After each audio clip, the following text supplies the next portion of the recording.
Bismillahirrahmanirrahim. Assalamualaikum warahmatullahi wabarakatuh. Kembali lagi di channel Kanda Entertainment, channel yang membahas seputar dunia YouTube. Di sini saya tentunya kembali lagi untuk kalian semuanya dengan tema baru, judul baru yang tidak kalah menariknya dengan tema atau judul sebelumnya.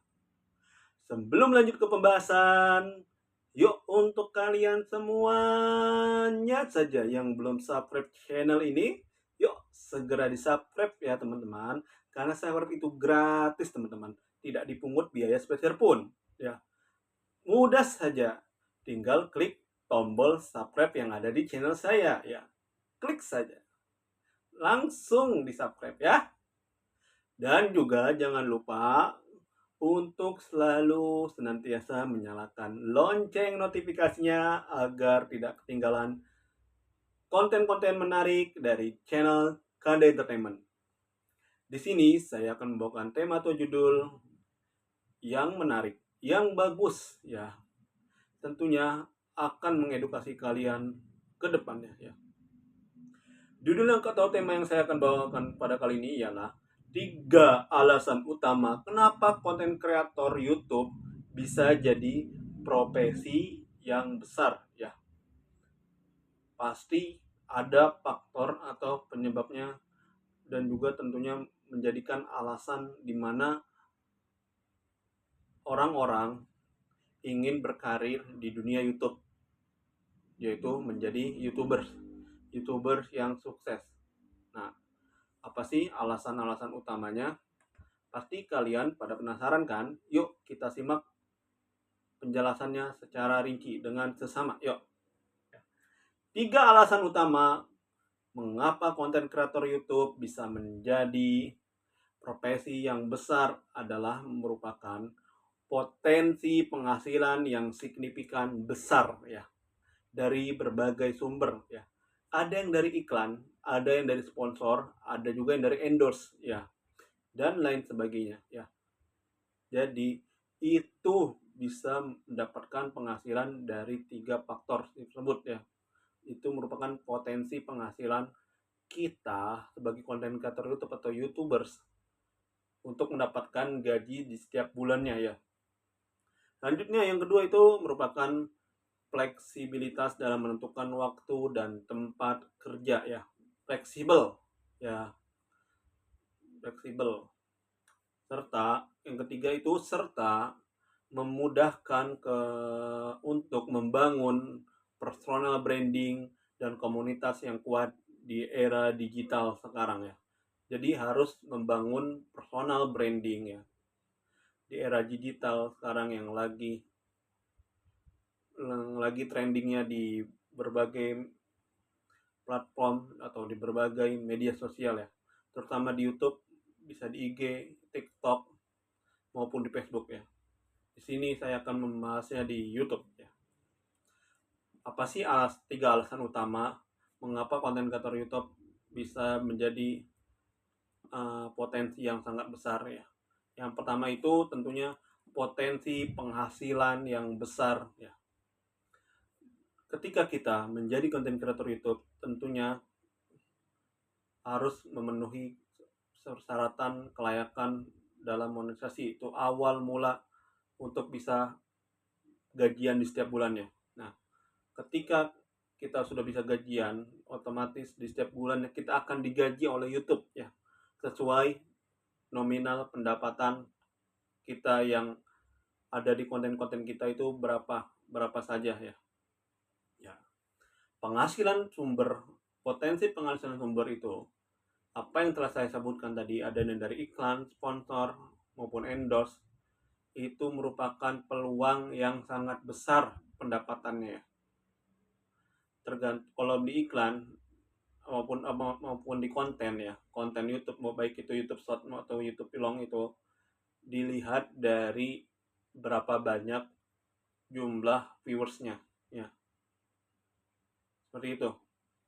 Jadi potensi penghasilan yang besar itu, yang pertama itu beragam sumber pendapatan ya, macam-macam sumber pendapatan dari YouTube itu ya. Selain dari Google AdSense ya, dari iklan yang muncul di video. Terus ada juga konten kreator bisa mendapatkan penghasilan dari berbagai macam kerjasama atau MOU dengan beberapa brands ya, dengan beberapa brand maupun baik itu sponsor atau endorse ya. Seperti misalnya menjual produk sendiri ya, produk sendiri atau merchandise lah misalnya. Hingga dukungan dari para penggemar melalui platform seperti Patreon ya, seperti itu. Jadi ini merupakan peluang yang sangat besar untuk para YouTubers mendapatkan penghasilan di setiap bulannya.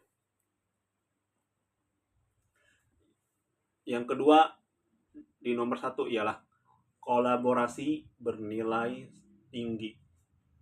Kita juga sebagai konten kreator YouTube sebaik mungkin, sebisa mungkin harus bisa berkesinambungan dan berkolaborasi sesama para konten kreator YouTube yang ada ya. Harus saling sharing ilmu, wawasan dan pengalaman di dunia YouTube ya. Jadi ketika konten kreator ya, ketika kreator dengan audiens yang besar dan tingkat keterlibatannya atau engagementnya tinggi, seringkali dianggap sebagai sarana promosi yang efektif ya. Jadi itu bisa digunakan untuk berkolaborasi atau bekerja sama ya. Jadi membuat tawaran untuk bisa bekerja sama dari perusahaan bisa bernilai yang sangat besar ya. Baik mungkin ketika konten kreator itu ketika kita menjadi konten kreator sebisa mungkin harus bekerja sama oleh berbagai macam pihak ya. Yang kedua apa sih? Fleksibilitas dan kebebasan berekspresi. Kebebasan dalam mengungkapkan pendapat ya. Kebebasan dalam berbicara, berekspresi ya. Fleksibel ya. Tidak kaku atau tidak canggung dan lain sebagainya ya. Yang pertama, tentunya jam kerja yang fleksibel. Jadi tentukanlah kalian dalam membuat konten kreator di YouTube ya. Jadi konten kreator dapat menentukan sendiri jam kerja mereka ya, tanpa ada batasan, tanpa ada yang ngatur ya.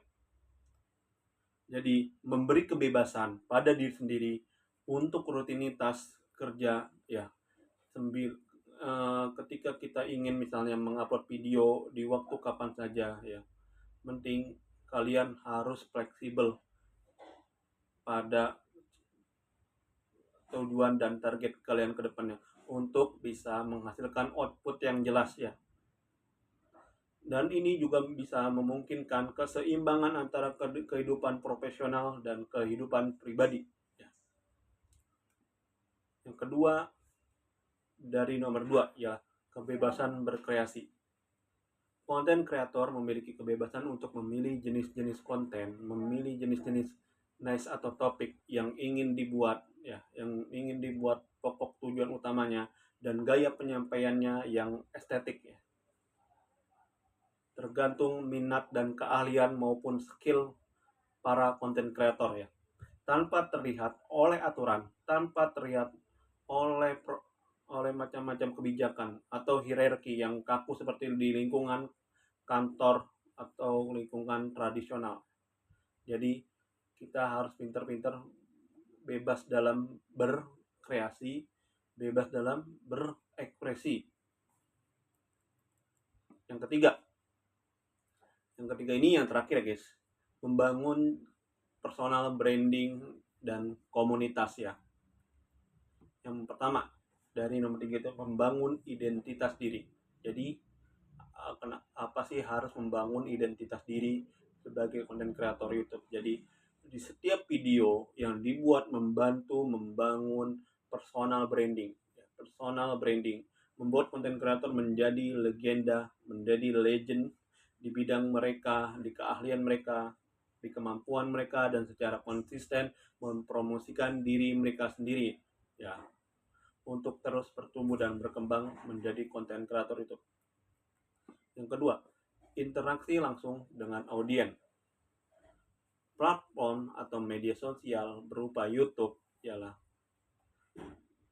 platform yang memungkinkan interaksi langsung dengan para audiennya di kolom komentar ya, di konten-kontennya ya, di video-videonya, yang sangat membantu dalam membangun komunitas yang setia, komunitas yang kokoh ya, yang mendukung dan terlibat secara langsung. Yang ketiga, potensi viralitas untuk menjadi viral. Berkat algoritma platform media sosial, konten yang menarik memiliki peluang besar untuk menjadi viral, untuk menjadi trending, dan menjangkau audiens yang luas cakupan dan jangkauannya ya, dengan sangat cepat. Bahkan bagi konten kreator YouTube tersendiri yang baru memulai atau bisa disebut YouTubers memula, yang membuka peluang besar untuk sukses tanpa harus selalu memulai dengan modal besar. Ya, terkadang YouTubers pemula hanya memulai dari handphone saja, HP Android saja, tanpa memiliki benda-benda yang lain. Kalau saya pribadi uh, bisa menggunakan laptop, HP, atau holder HP. Jadi itu bendanya. Kalau aplikasinya untuk pengeditan, ada CapCut, Canva, Logo Maker, Adobe, dan lain sebagainya. Tergantung kalian ingin memilih atau minat yang mana. Jadi ini saja yang bisa saya sampaikan pada video kali ini. Semoga dapat bermanfaat bagi kalian semuanya. Semoga kalian semuanya yang menonton video ini diberikan kemudahan dalam segala urusannya, diberikan kemudahan dalam mencari rezekinya, diberikan kesehatan, diberikan panjang umur. Wabillahi taufiq wal hidayah wal ridha wal inayah. Wassalamualaikum warahmatullahi wabarakatuh. See you next time guys di video-video selanjutnya.